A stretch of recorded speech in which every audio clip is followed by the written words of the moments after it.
Earth avenged a lost colony by sending 500,000 warships against the galaxy. Earth believed the colony was gone. For 200 years, that had been the truth everyone accepted. The early human settlement known as Aurora Reach had vanished beyond explored space during the age of slow travel in fragile ships. Records said a stellar storm destroyed it. Memorials were built. Names were read. Then history moved on. Most people stopped thinking about it. Dr. Lucas Bennett did not. He worked alone in a quiet research wing beneath the North American Orbital Archive. His job was simple on paper. He reviewed old probe data and updated it for long-term storage.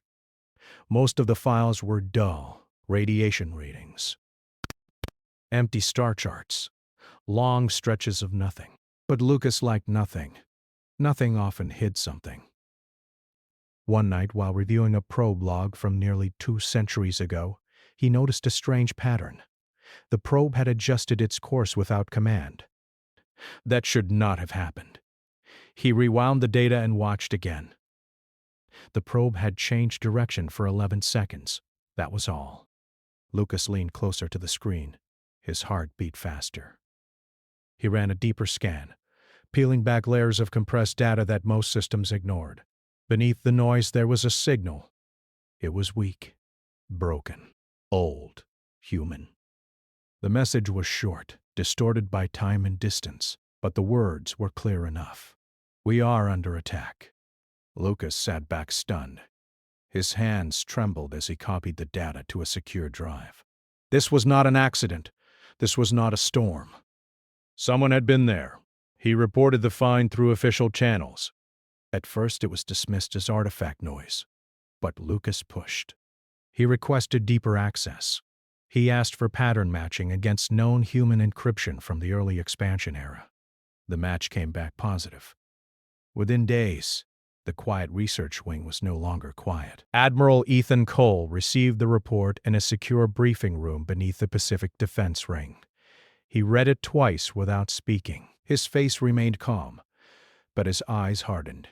He ordered a full investigation. Fleet Intelligence Officer Claire Morgan was assigned to lead it. She worked fast and quietly. She pulled records sealed for generations. Trade logs, early alien contact reports, navigation data that no one had touched in decades. Piece by piece, a different story formed. Aurora Reach had not been lost. It had been found. The colony had been small, fewer than 50,000 people, farmers, engineers, families hoping to build something far from Earth's old conflicts. They had no fleet, only a few defense platforms meant to stop pirates. They had encountered an alien patrol by chance. At first there was contact, then silence. Claire found gaps in alien records that lined up too well with the colony's last known transmissions. She found evidence of erased data, altered logs, and missing patrol reports. This had been deliberate. She brought everything to Admiral Cole. They sat alone in the briefing room as the evidence floated between them. "They wiped them out," Cole said quietly. Claire nodded. Because they were afraid of what humans might become. The information was taken to the Unified Council. The meeting was closed. No media, no records released. The vote was not emotional. It was calm. Unanimous. Justice would be answered. But not yet. Earth did not cry out in anger. It did not send threats or warnings. Instead, it turned inward and began to prepare. Captain Nathan Brooks was recalled from patrol without explanation. His orders were simple. Report to Mars high orbit for reassignment. When he arrived, he saw shipyards unlike anything he had imagined. The space above Mars was filled with metal frames, scaffolds, and glowing engines. Ships were being built at a scale that hurt the mind to grasp. Thousands at once, maybe more. Brooks felt a slow chill as he understood. This was not a defense buildup. This was something else. He was assigned command of a new carrier still under construction. Its name had not been decided yet. It did not matter. The ship was massive, built for coordination rather than glory. Brooks walked its unfinished decks in silence. He touched the walls, still warm from welding. He felt the weight of responsibility settle on him. Whatever had happened, it was big enough to justify this. On Luna, engineer Hannah Price received a priority transfer. She left her small research post and arrived at the lunar shipyards within a day. What she saw stole her breath. The moon's surface had changed. Where there had once been empty regolith, there were now factories stretching to the horizon. Assembly lines ran without pause. Cargo lifts moved like veins carrying metal and power. Hannah was placed in charge of reactor integration for a new class of warship. The designs were unfamiliar, modular, adaptive, built to change during battle. She studied the plans late into the night. These ships were not meant for quick wars. They were meant to last. When she asked how many were being built, her supervisor only said, "All of them."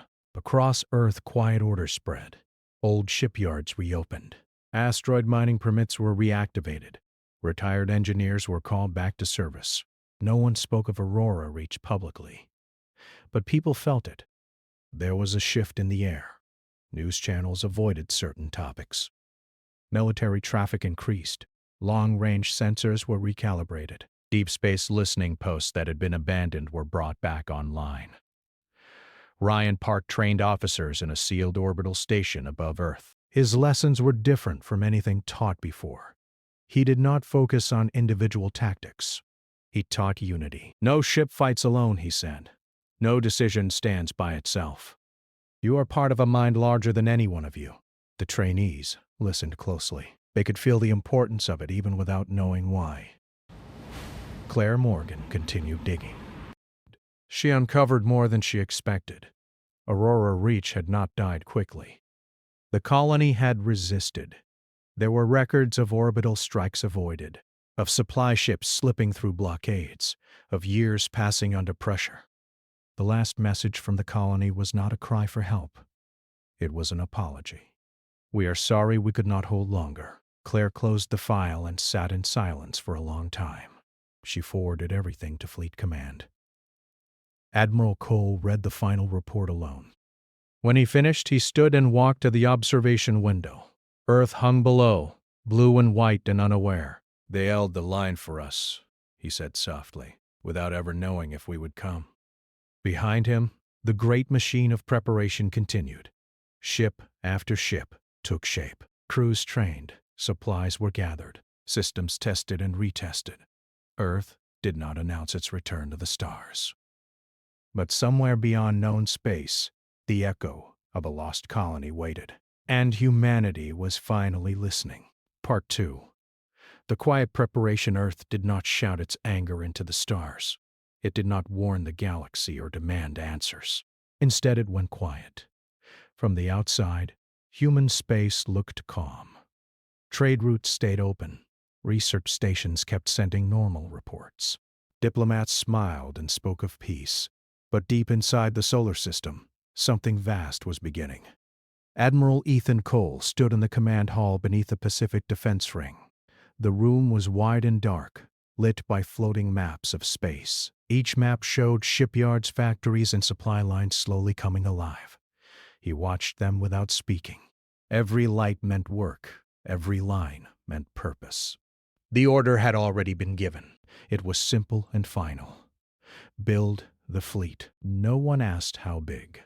The answer came anyway. 500,000 warships. Captain Nathan Brooks felt the weight of that number as he walked through the steel corridors of his carrier. The ship was called Horizon Dawn, one of the first of the new line. It was not sleek or elegant. It was strong. Its walls were thick. Its engines were layered. Its weapons were designed to change during battle. Brooks stopped near a viewport and looked out. Beyond the glass, dozens of other ships floated in formation, unfinished but growing each day. Cranes moved like slow insects across their hulls. Welders sent sparks into the dark. The silence of space was broken only by work. He had served for 20 years. He had seen wars and patrols and long, dull months between stars. He had never seen anything like this. Down on Luna, engineer Hannah Price worked 16-hour days. She slept in a small room near the factory floor. Her hair was often tied back, her hands stained with grease and carbon dust. She did not mind. She had waited her whole life to build something that mattered. The lunar shipyard stretched across the horizon. Once, they had produced research vessels and civilian transports. Now, they produced warships without pause. Assembly lines never stopped. When one shift ended, another began. Hannah checked the console and frowned. A power relay was running hot. She tapped commands and rerouted energy through a secondary grid. The numbers settled. The ship would be ready on time. Around her, thousands of engineers worked in focused silence. They did not talk about the colony. They did not need to. Everyone knew why they were here. Jupiter's rings glowed with industry. Massive platforms floated among ice and dust, pulling raw material from the gas giants' moons. Metals were refined on site, shaped, and sent outward in endless streams. Autonomous construction units did most of the work. Human crews guided them, corrected errors, and made decisions when the machines could not. It was a balance humanity had learned well. Machines were fast. Humans were careful. Claire Morgan read reports from a quiet office in Geneva. She worked in fleet intelligence, but her job now was not spying. It was hiding. Every shipment was masked as civilian cargo. Every energy spike was explained away as routine testing. Deep space sensors were jammed or fed false data. Old human listening posts were reactivated and tuned to alien frequencies. The galaxy noticed nothing unusual. That was the goal. In schools and cities, life went on. People went to work. Children played. News channels spoke of art, weather, and distant politics. Only a few knew the truth, and they kept it close. Ryan Park trained crews in orbital space above Mars. He was not a fleet commander yet. His role was preparation. He taught officers how to fight as a single mind even across light years. The new doctrine was simple. No hero ships, no lone charges. Every vessel was part of a greater whole. Decisions flowed through layered command nets, mixing human judgment with fast machine logic. Park watched as a group of destroyers ran a simulation. Targets appeared. The ships responded in perfect coordination, moving and firing as if they shared one brain. He nodded once. Good. Very good. Supplies were the hardest part. Ships needed fuel, ammunition, spare parts, and food. 500,000 ships meant millions of people and machines working together. Asteroid belts were stripped with care. Nothing was wasted. Old stations were dismantled and reused. Even retired ships were melted down to build new hulls. On Earth, the Unified Council met behind sealed doors. Men and women from every nation sat together, their differences buried under shared resolve. One counselor asked if the fleet was too large. Another asked if it was enough. No one argued for stopping. Admiral Cole spoke only once during the session. His voice was calm. "This is not a war of conquest," he said. "This is a message. It must be impossible to ignore." The council approved every request. Months passed, then years. The fleet grew. New ships joined the assembly zones beyond Neptune. Carriers, cruisers, escorts, drones, and logistics ships filled the dark. They stayed powered down, cold and quiet. Deep space beacons guided them into position. Traffic control systems handled movements so precise that collisions never happened, even with thousands of vessels arriving each day. Nathan Brooks stood on the bridge of Horizon Dawn as the final systems came online. His crew was ready. They were calm, focused, and quiet. He looked at their faces, young and old, veterans and first-timers. None of them smiled. Hannah Price received a message confirming her last ship had launched successfully. She leaned back against a bulkhead and closed her eyes for a moment. She felt tired but proud. She thought of the people on Aurora Reach. She had never known them, but she felt connected to them now. Her work was for them. Claire Morgan watched alien news feeds. Trade disputes, border skirmishes, nothing that suggested fear or suspicion. The galaxy slept. She archived another false report and allowed herself a small breath. Secrecy held. At the edge of human space, the fleet waited. 500,000 warships rested beyond the heliopause, hidden by cold and distance. Their engines were silent. Their weapons were charged but locked. From afar, they looked like nothing. Just empty space. Admiral Cole stood alone in the observation chamber. Before him hung the full map of the armada. It filled the room, a quiet ocean of steel and light. He knew the moment would come, when silence would end, when the galaxy would finally listen. For now, Earth waited. And the waiting was almost over. Part 3. The galaxy learns fear. The silence ended without warning. Across the edge of known space, sensors failed all at once. Long-range arrays went blind. Communication relays filled with noise and then went dark. Alien defense networks tried to adjust, but the problem spread faster than commands could travel. Then the human fleet arrived. Not through gates, not through known lanes. Space itself bent, and the darkness filled with ships. 500,000 warships emerged across dozens of systems at the same moment. They appeared behind defense lines, above military worlds, and beside major fleet hubs. No warning signal was sent. No message was spoken. The galaxy froze. On the bridge of Horizon Dawn, Captain Nathan Brooks watched the stars rearrange themselves as the ship dropped out of transit. Alerts flashed across his screens, but none showed danger. Everything was exactly where it should be. Around him, his crew moved with calm precision. No one shouted. No one hesitated. This was what they had trained for. Brooks spoke softly. Weapons hold. Dead. Shields active. Follow command net. The ship obeyed at once. Near the Calreth Union border, a large alien defense fleet turned to face the sudden human presence. Their ships were older, built for slow wars and long warnings. They tried to form ranks. They did not get the chance. Human escorts surged forward, not firing, but moving. They slipped between enemy vessels, jamming sensors and locking engines. Pulses of controlled force shut down reactors without tearing hulls apart.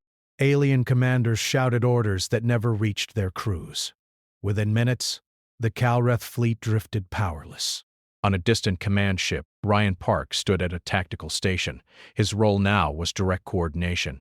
His voice flowed through the human command net, steady and clear. Target military nodes only. No civilian fire. Disable. Do not destroy unless engaged. The order passed through hundreds of thousands of ships in seconds.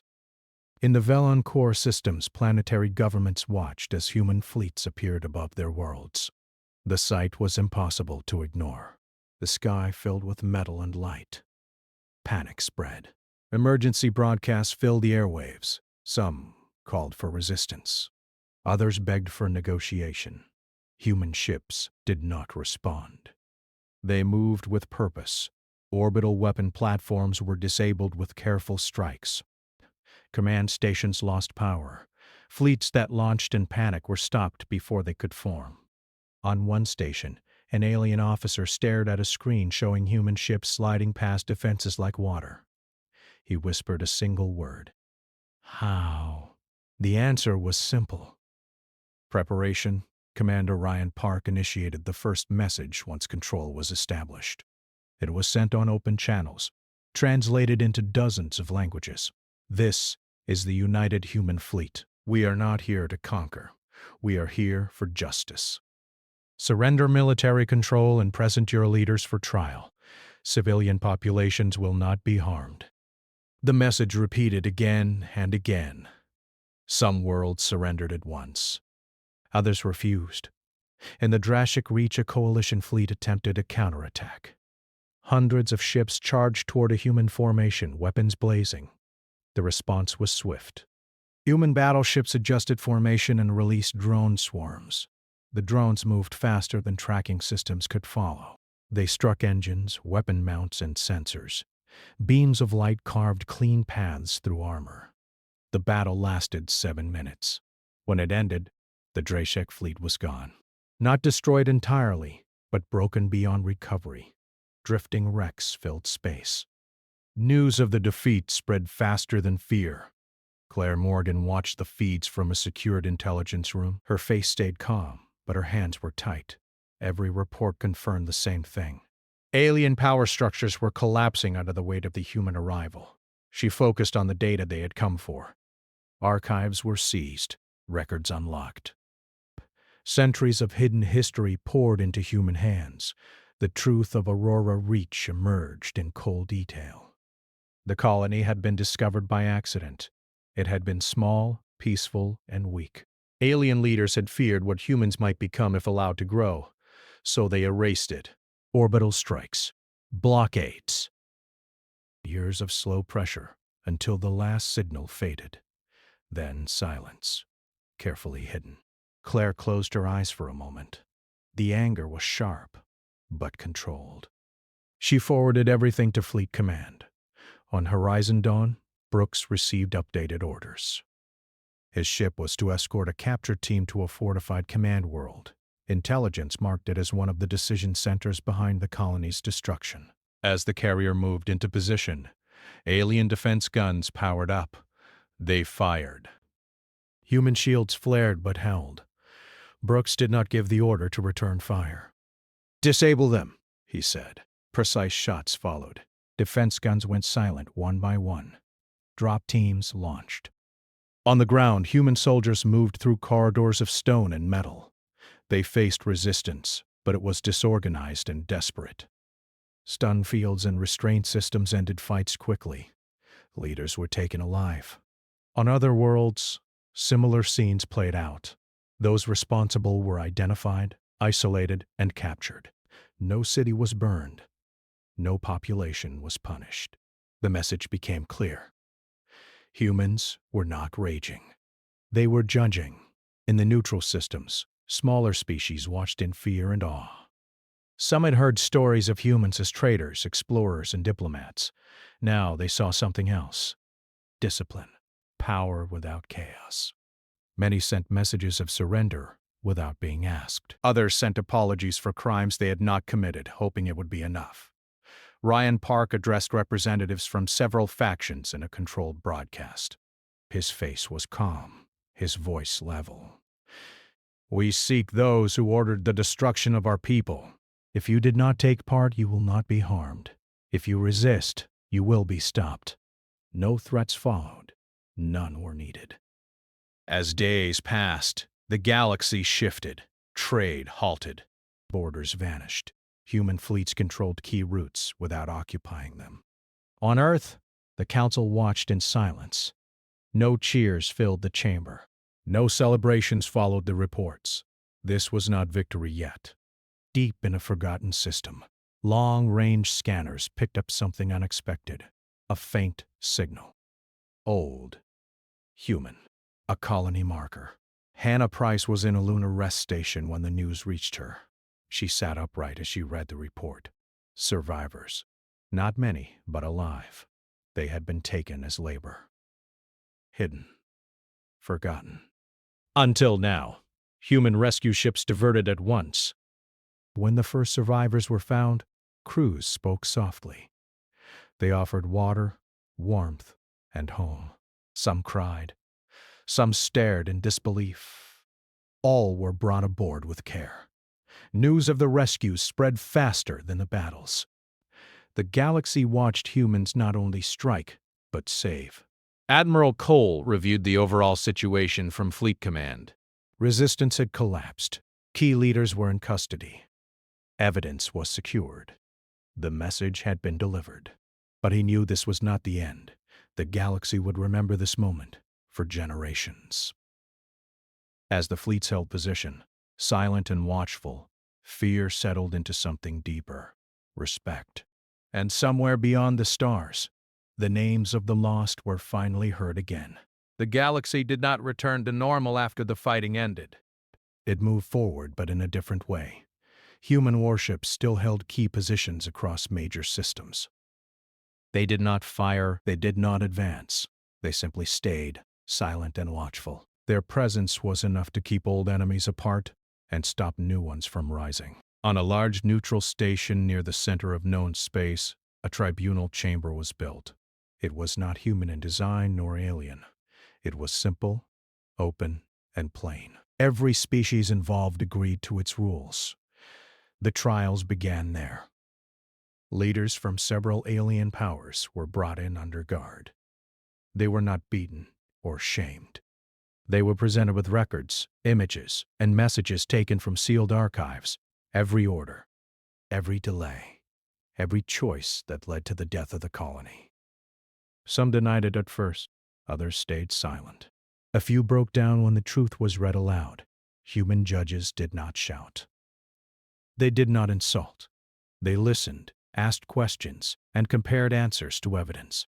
The process was slow and careful. Across the galaxy, people watched the broadcasts. Many had never seen justice done this way before. Captain Nathan Brooks followed the proceedings from his ship. Horizon Dawn was now stationed near a rescue corridor, escorting transports carrying survivors back toward human space. One such transport docked with his carrier. Brooks stood in the hangar as the doors opened. The survivors stepped out slowly. They were thin. Some walked with help. Others carried children who had never seen Earth or Luna. Their clothes were worn. Their eyes were tired. A woman with gray hair looked around the hangar and whispered, "We thought you forgot us." Brooks shook his head gently. Never. Medical teams moved in at once. Food and clean clothing were handed out. No one was rushed. No one was questioned yet. The survivors were home. Hannah Price waited on Luna when the first transport arrived. She stood near the landing pad, hands clenched, heart racing.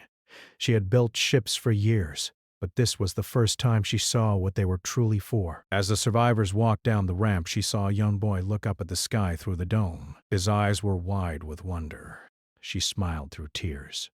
Claire Morgan worked nonstop during the final weeks. Her job was to make sure nothing was hidden again. Every recovered archive was copied and shared with neutral systems. Lies that had lasted centuries were stripped away. Some alien governments fell when their citizens learned the truth. Others changed leadership quietly, hoping to survive the new order. Human fleets did not interfere unless asked. Brian Park became the face of the final declaration. He spoke from a quiet room aboard a command ship, his uniform simple, his voice calm. "This conflict is ending," he said. "Those responsible have been judged. Those harmed are being returned home. Humanity will not occupy your worlds. We will not rule your systems." He paused before continuing. "But understand this, any attack on human civilians anywhere will be answered. Not by one world, but by all of us. This is not a threat. It is a promise." The message was sent across every known channel. There was no cheering, only silence. Over time, the armada began to withdraw. Not all at once, slowly, in stages. Some ships returned to Earth. Others stayed behind as observers, invited by systems that now feared old enemies more than human presence. Trade restarted. Borders were redrawn. Treaties were signed with care instead of haste. Earth did not declare victory. On the surface of the planet, life went on. Cities stayed busy. Farms grew food. Children went to school. But something had changed in the way people looked at the stars. They knew now that distance did not mean safety, and that memory could cross centuries. Admiral Ethan Cole stood once more in the command hull beneath the Pacific. The great maps now showed empty space where fleets once waited. Only a few lights remained. He felt no pride. Only relief. The cost had been high. Not in ships, but in time and trust. Yet the alternative had been worse. He turned away from the map. In a quiet valley on Earth, a memorial was built for Aurora Reach. It was simple stone, etched with names recovered from lost records. Some names were missing. Space had taken them forever. Survivors stood together as the final stone was placed. Families that had never thought to meet again held hands. One man placed his palm against the stone and closed his eyes. "We were not alone," he said softly. Months later, Horizon Dawn returned to dock for the first time since the campaign began. Its hull showed signs of travel, but no scars of battle. The crew disembarked in silence. Brooks paused at the ramp and looked back once more at the ship. It had done its duty. So had they all. Far beyond human space, alien historians began writing about the day the stars went quiet. They argued over names for it. Some called it the Great Warning. Others called it the Turning Point. Most agreed on one thing: the galaxy had underestimated humanity. Not because of its strength alone, but because of its memory. And so the fleets faded back into legend. Not forgotten, but remembered as a line that could not be crossed. Earth did not rule the galaxy. But the galaxy learned to live with Earth.